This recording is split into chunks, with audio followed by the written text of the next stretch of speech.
औज़ुबिल्लाहिमिनश्शैतानिर्रजीम बिस्मिल्लाहिर्रहमानिर्रहीम। अस्सलाम वालेकुम दोस्तों, वसीम राजपूत लाल आर्ट्स ऑनलाइन में हाजिर खिदमत। आज का जो टॉपिक है वो है गैर कानूनी कब्ज़ा। गैर कानूनी कब्ज़ा के ख़िलाफ़ कार्रवाई करने के लिए लिमिटेशन कितनी है?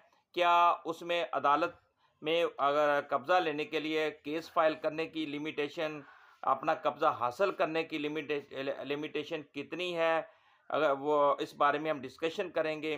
डिस्कशन करने से पहले रिक्वेस्ट करूंगा कि चैनल को सब्सक्राइब कर लें, बेल आइकन को क्लिक कर लें। जैसे इधर से वीडियो अपलोड हो आप इस कानूनी रहनुमाई से मुस्तफ़ीद हो सकेंगे।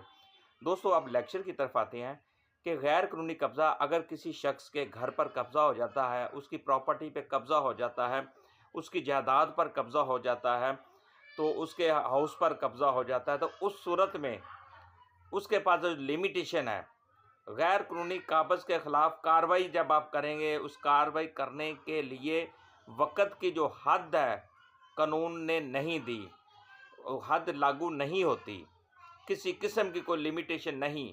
हाई कोर्ट ने, लाहौर हाई कोर्ट ने करार दिया कि जायदाद का असल मालिक जो है, असल जो प्रॉपर्टी का जो मालिक होगा, असल जो ओनर होगा, मेल है या फीमेल है, जो भी मालिक होगा प्रॉपर्टी का, जायदाद का, घर का मालिक का, ज़मीन का मालिक होगा, किसी भी वक़्त अपना कब्ज़ा हासिल करने के लिए अदालत से रजू कर सकता है, अपना कब्ज़ा हासिल कर सकता है और इस पर लिमिटेशन एक्ट लागू नहीं होता।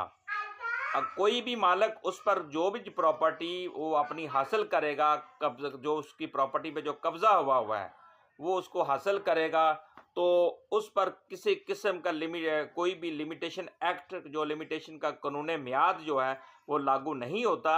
अगर किसी निचली अदालत ने, कोई अदालत ने गलती से, किसी छोटी अदालत ने, सिविल अदालत ने कानूनी मुद्दत की बुनियाद पर दावा खारिज कर दिया हो कि आप लेट आए हो, लिमिटेशन को सामने रखते हुए अदालत ने मुद्दत को देखते, मुद्दत की बुनियाद पर कि दावा खारिज कर दिया होगा, तो वो गलत होगा।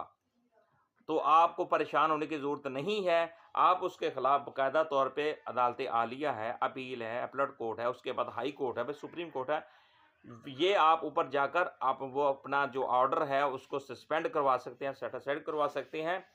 और मैं दोस्तों दोबारा अर्ज़ करता जाऊं, जब भी आपकी प्रॉपर्टी पे कब्ज़ा हो जाता है, उसको हासिल करने के लिए जब मर्ज़ी चाहें अदालत में जाकर अपना हक़ ले सकते हैं, अपना कब्ज़ा ले सकते हैं, बज़रिया अदालत कब्ज़ा ले सकते हैं। तो दावा फाइल करके आप पोजेशन का केस करेंगे।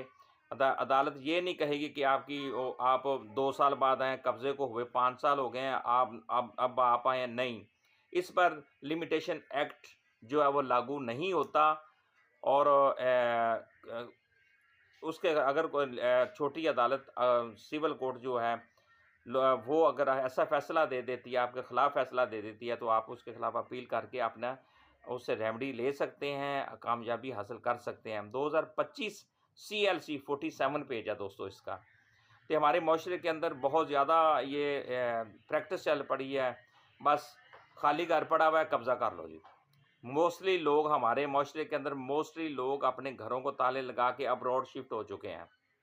अब उनको तो इधर से जो नौसरबाज फ्रॉडिये जो होते हैं वो इस इंतज़ार में होते हैं कि घर खाली पड़ा हो, असल मालिक बाहर चला गया है, फिर वो इंफॉर्मेशन लेते हैं, अगर मर गया है, फौत हो गया है, तो उसकी प्रॉपर्टी पे कब्ज़ा कर लेते हैं। और उनके जो वारिस हैं वो जब मर्ज़ी चाहे अपनी विरासती प्रॉपर्टी पर आकर कब्ज़ा हासिल वापस ले सकते हैं, बज़रिया अदालत केस कर सकते हैं। उनके लिए ये खुशखबरी है कि उसमें कोई लिमिटेशन नहीं है। अगर वो 10 साल बाद आएँ, 20 साल भी आएँ, तो वो अपनी प्रॉपर्टी बज़रिया अदालत अपनी प्रॉपर्टी का कब्ज़ा हासिल कर सकते हैं। और ये नहीं होगा कि वो कहें जी आप बहुत लेट हो गए, अब तो अदालत भी हिस्सा नहीं देगी। अदालत ने आपके डॉक्यूमेंट्स देखने हैं, अदालत ने आपका प्रूफ देखना है। जब आप एक एविडेंस में साबित कर देंगे कि आप ही मालिक हैं, आप ही विरासती प्रॉपर्टी के मालिक हैं, तो फिर वो आपके लिए लिमिटेशन जो होती है वो लागू नहीं होगी। आप बज़रिया अदालत केस को परसू कर सकते हैं, अपनी जो प्रॉपर्टी, अपनी ओनरशिप, अपनी प्रॉपर्टी वापस ले सकते हैं, हासिल कर सकते हैं। मुझे अपनी दुआ में दोस्तों याद रखिएगा। जहाँ रहें सलामत रहें। अल्लाह हाफ़िज़।